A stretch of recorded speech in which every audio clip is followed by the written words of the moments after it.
noite, Sergipe, 6 horas, Cidade Alerta no ar, neste último dia do ano, 31 de dezembro. Cidade Alerta no ar para você, um ano que chega ao fim, mas as histórias que marcaram Sergipe não podem ser esquecidas. Nesta edição especial, vamos fazer uma retrospectiva dos casos mais marcantes, mais graves e mais comentados do ano. Casos que abalaram famílias, mobilizaram comunidades, cobraram resposta das autoridades. Os repórteres que vocês estão acostumados a ver nas ruas, no calor das notícias ao vivo, hoje estão aqui no estúdio, ao meu lado, para relembrar fatos que mexeram com a sociedade sergipana. Ao longo desses 12 meses, mostramos pedidos de ajuda, a dor de quem perdeu um ente querido, a violência dentro e fora de casa, o combate da polícia ao tráfico, casos brutais de feminicídio e crimes que deixaram marcas profundas. A partir de agora, nós convidamos você para relembrar esses casos. Não importa o que aconteceu, como que isso aconteceu, de alguma forma nós estivemos presentes. Para não deixar que o tempo apague essas histórias, para cobrar justiça e para reafirmar o compromisso do Cidade Alerta com a informação e com a verdade. Aqui no estúdio eu começo esse bate-papo com a repórter Selma Souza. Algumas coberturas foram extremamente marcantes. Quem não lembra de quando Selma Souza estava fazendo a cobertura do caso Lael, Daniele Barreto, e ela estava no momento em que a Daniele Barreto deu o depoimento, não foi, Selma? Eu lembro que você não teve como, né? A gente também não tem como maquiar a emoção. Conta pra gente como foi esse momento para você. Muito obrigada por estar aqui, muito obrigada pela contribuição do seu trabalho. Boa noite, Mariana, boa noite a todos que nos acompanham aqui no Cidade Alerta. Sem dúvidas, né, 2025 foi um ano muito marcante em vários sentidos, né, principalmente em várias notícias que nós trouxemos. Não foram notícias fáceis, não foram notícias leves, mas foram notícias necessárias que a gente precisou trazer aqui para mostrar a realidade nua e crua, infelizmente, do mundo. A gente tem visto cada vez mais uma escalada de violência e a gente precisa estar levando para você de casa esse tipo de informação. São informações pesadas, mas são informações necessárias. Volta ao texto. Especificamente no caso da Daniele Barreto, essa foi sim uma cobertura que marcou bastante 2025. Eu estava, inclusive, no dia que o crime aconteceu com o Lael, eu estava muito próxima do endereço onde tudo aconteceu. Eu tinha feito um ao vivo ali nas imediações da avenida, né, ali próximo à Praça Luciano Barreto, muito perto do endereço onde tudo aconteceu. Minutos depois, quando eu cheguei aqui na emissora, a gente acabou sabendo da notícia que um advogado, um criminalista, havia sido morto. Até então, ninguém sabia, né, sobre o caso, né, em si. No dia seguinte, esse caso já ganhou repercussão, então a gente já se deslocou para a OAB, justamente para ouvir um posicionamento da Ordem dos Advogados do Brasil em relação ao caso, como que a OAB iria conduzir a investigação desse caso.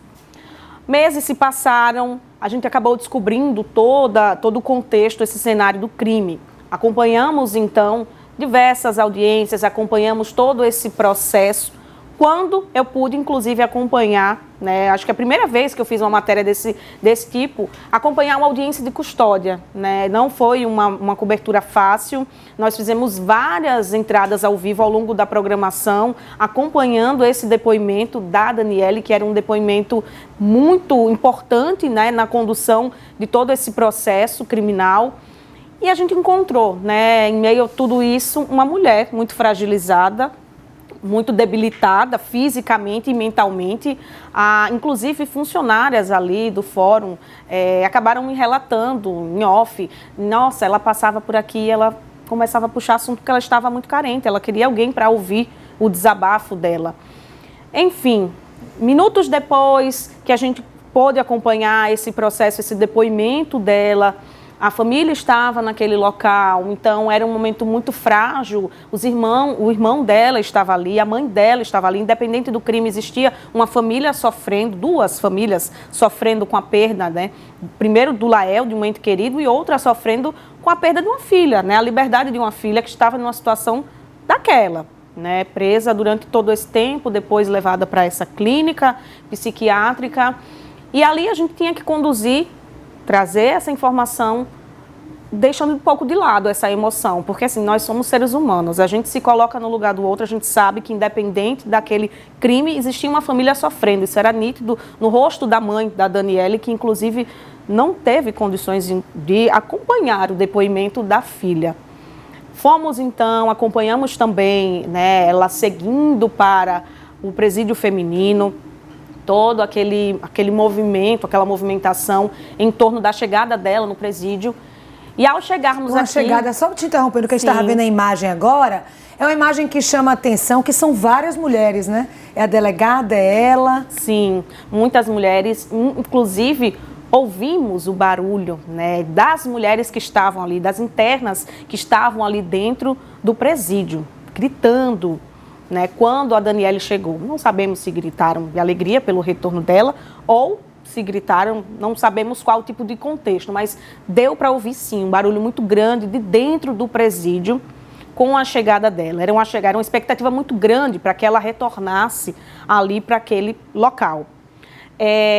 Fizemos essa cobertura, acompanhamos e minutos depois, ao chegarmos aqui na emissora, fomos surpreendidos então com a notícia de que a Daniele tinha sido encontrada, né, já sem vida na cela. Acho que foi, sim, sem dúvida, uma das matérias mais importantes de 2025 que eu pude acompanhar, né, de perto, poder trazer um pouco, até da emoção também, porque é difícil, né, você separar nesse momento de euforia, porque para quem está do lado daqui, a gente também tem sentimento, então tem todo uma euforia, aquele momento de tensão, de você se deslocar para um presídio, de você se deslocar para um fórum, por exemplo, acompanhar de perto todo um crime, né, podemos dizer assim. Não é algo comum que está na realidade de muitos trabalhadores, mas a gente precisa lidar, a gente que faz jornalismo policial, a gente acaba, né, tendo que lidar com isso diariamente. As pessoas acham que são frias, né, são muito frias, falam de crimes, mas a gente precisa levar isso para a população, né,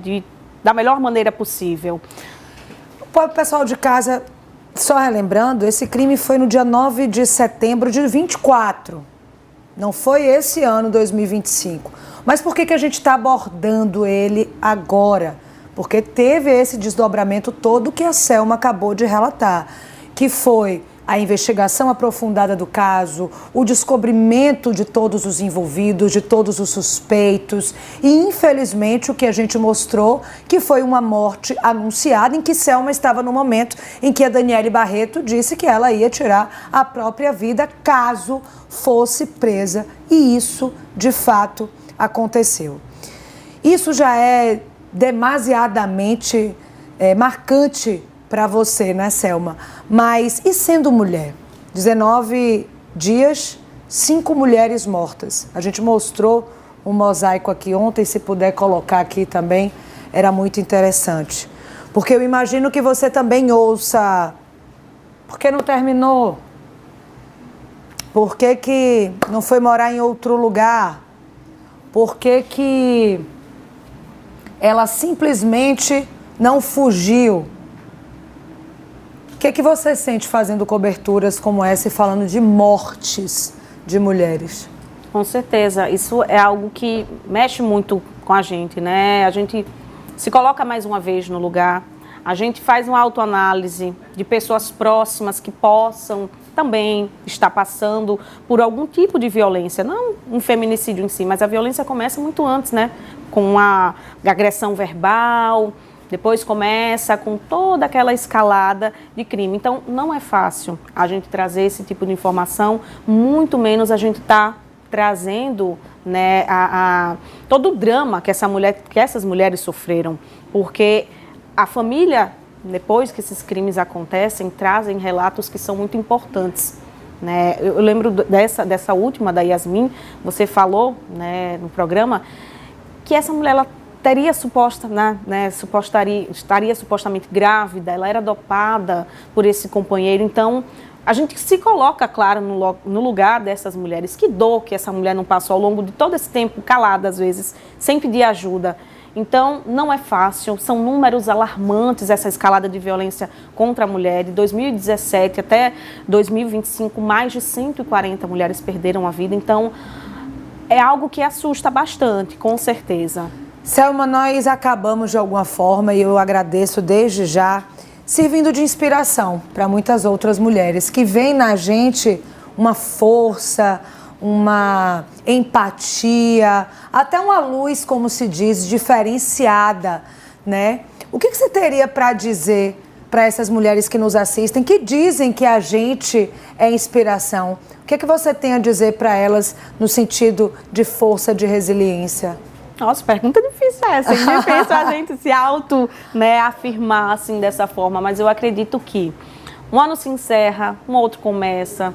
Se você de repente vive algum tipo de violência, ciclos precisam ser fechados, não tenham medo, vocês precisam buscar ajuda. Às vezes algumas se apegam com a fé, muito importante também, porque essas pessoas também têm a capacidade de estarem ali, lhe acompanhando, lhe dando suporte, mas você precisa pedir ajuda de profissionais especializados, da polícia.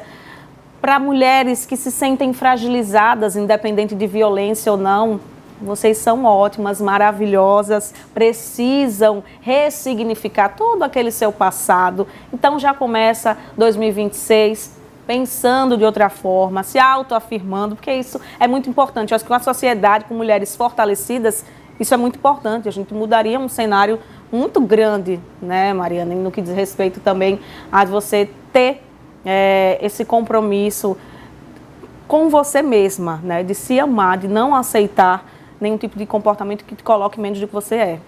Você falou de Deus, né? E a gente se conhece aqui, e para você que não conhece Selma, ela é uma pessoa próxima de Deus, que fala de fato, discute sobre religiosidade, sobre fé. De que forma, Selma, você acha que a fé pode ser um aliado ou pode muitas vezes ser um rival para as mulheres violentadas? O que é que a fé pode ajudar? De que forma a fé pode ajudar? E de que forma a fé é distorcida? Porque a fé, eu acho que ela nunca é ruim, mas às vezes a fé, ela é distorcida.